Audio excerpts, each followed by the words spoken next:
I gotta get rid of that.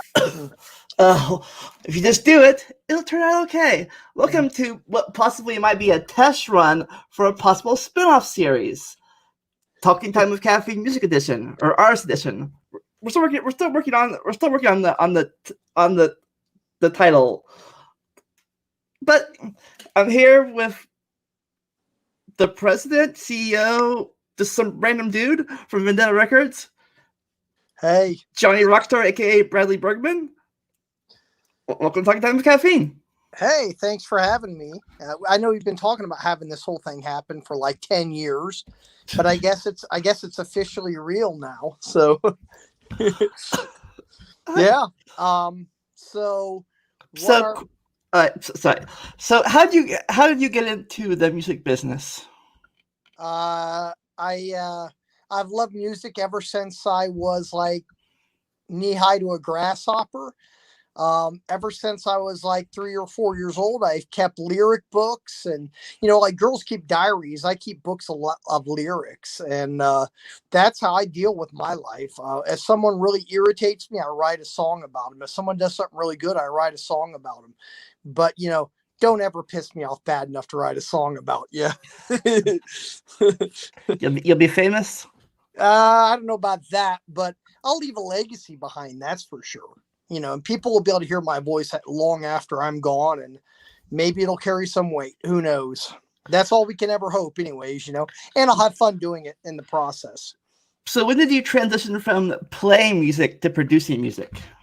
So, I used to always play when I was younger, in my 20s, as you know, Stinker, the Jaded Lights. You were at the Stinker show. You did a lot of that photography, or some guy by the name of the stealth photographer did a bunch of that, and I really, really appreciate it, because to this day, those photographs, still get a lot of interest. I mean, you can see, I put some posts on, Bunker's Bar and Grill in Vandalia. I went on their Facebook page and said, remember this from 20 years ago, and put pictures of it. And my God, it blew up overnight. So it's out there. I mean, there's definitely that Stinker sound that we had, man. That was definitely a pretty cool sound. I remember one time the Dayton Daily News interviewed me, and they said, how would you describe your genre? And I said, post 1970s lounge lizard rock. And that was pretty much it. It was dirty, raunchy, ballads, 4 or 5 chords with massive guitar solos and big drums and loud, raunchy vocals, and people loved it, and it was great. The biggest mistake I have, I think, biggest regret, I should say, is letting it end too soon. I absolutely loved it. Well, family priorities and all. Well, yeah, I mean, you get married, your wife and you have kids. I have 2 boys. I love them.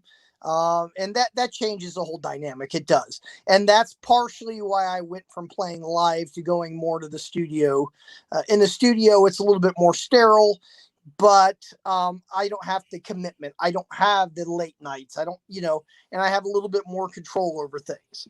I see. Sorry. I see you're wearing a hat. Yeah, it's one of your sponsors. Check that out. There you go. Vendetta Records. So the hat does exist. Anyone that says that this hat doesn't exist, boy.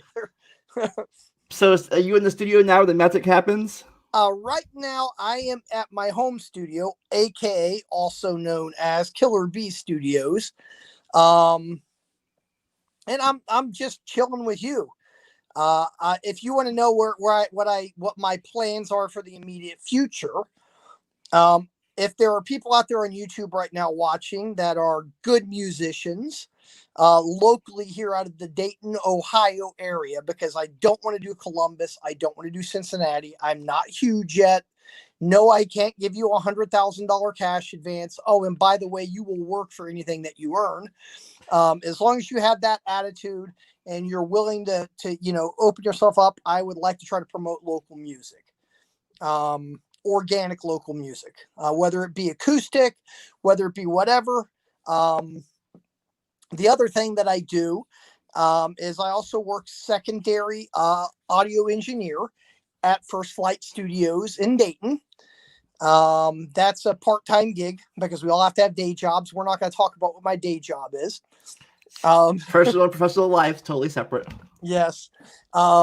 But I will say, the day job, as long as I put the hours in there, it gives me hours to do this. So it's kind of fun and it works out.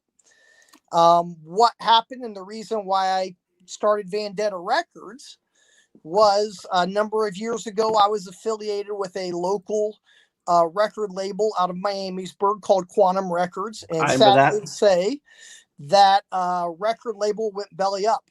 And then it turns out that the guy that was running the whole thing was just not doing it the way he should have been doing it. And he lied to me all along.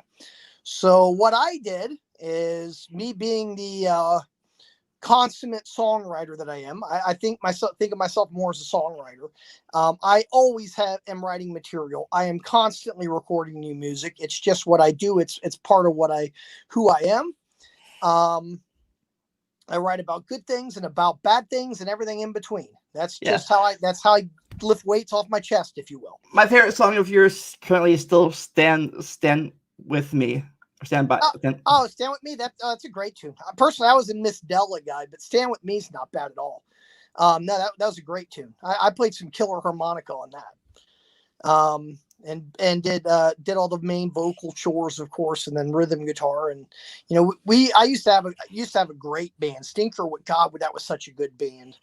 That was, you hear guys that were in sports and they're like, if coach would have put me in, we would have won state. That was me with Stinker. I swear to God, that band, if it would have gotten exposed to the right people, it would have gone somewhere. I can already tell you that, because 20 years since that gig, and look at the amount of traffic we're still getting. Look at the amount of buzz it's still causing. Funny off topic, thinking real fast.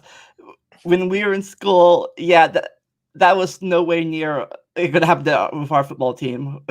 No, you're right. Well, when we were in school, the Butler Aviators, God forbid, like Matt Mehoke was playing for them, and Randy Crenshaw, and of course, after we graduated, we played like Greenville. We got destroyed every week.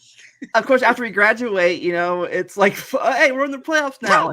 Yeah, it's pretty funny. Yeah, no, that's how that goes, But honestly, all honesty, so what I did, and the whole reason why I started Vendetta Records, is it is going to be a way for me to promote local music through interesting podcasts like this, through actually playing music, streaming over the internet. There's streaming services I can get people affiliated with.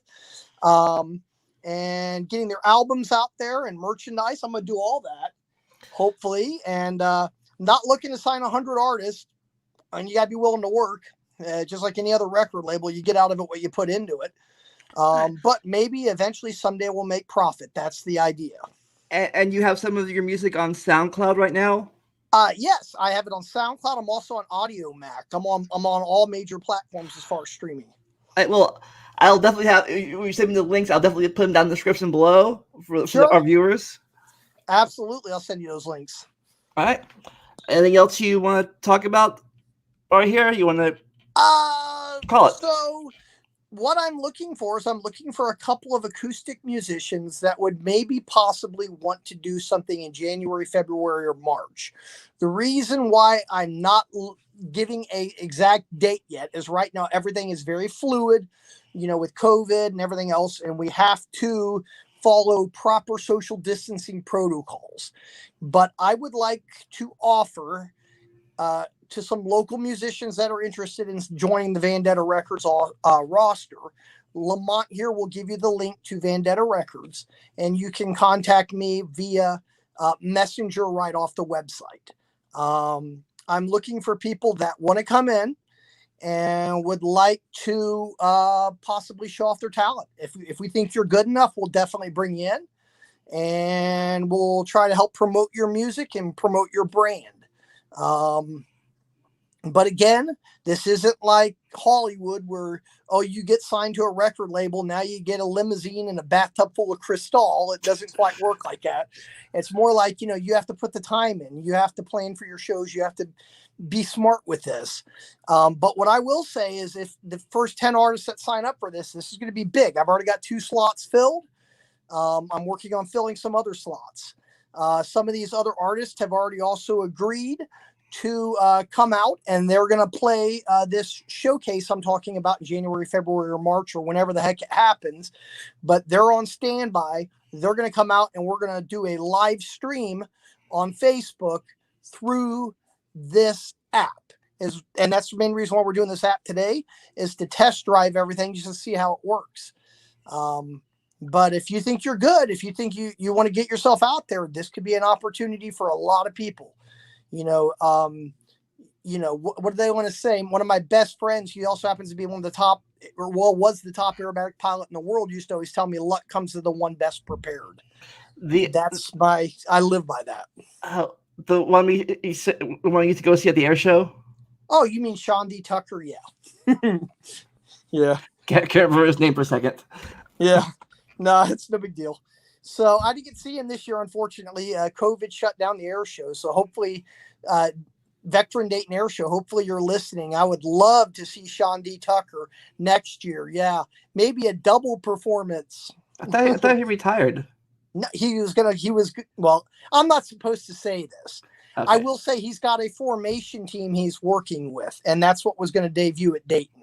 I'm not supposed to say that off the record and everything, but all right, cool. But needless to say, everybody, thank you for all the support and for all the love. Get out and support local music. This is a great way to do that. This is a great opportunity for a lot of people. And that's the whole way. This is all about networking and getting our views out in front of people. You never know how you're going to get it out there unless you try. And that's what this is about. That's my catchphrase. If you just do it, things will turn out okay. Yep, absolutely. I couldn't agree more there, sir. So, all right. Well, thank you for being on here today. Usually this is really short for a podcast, but I know you're feeling. I don't want to stress you out too much. Under the weather a little bit, yes, but I'll be okay. So, hopefully we'll have more of this with other artists, maybe more of him. And as always, never stop learning and enjoy the randomness. I'll see you next time. Bye.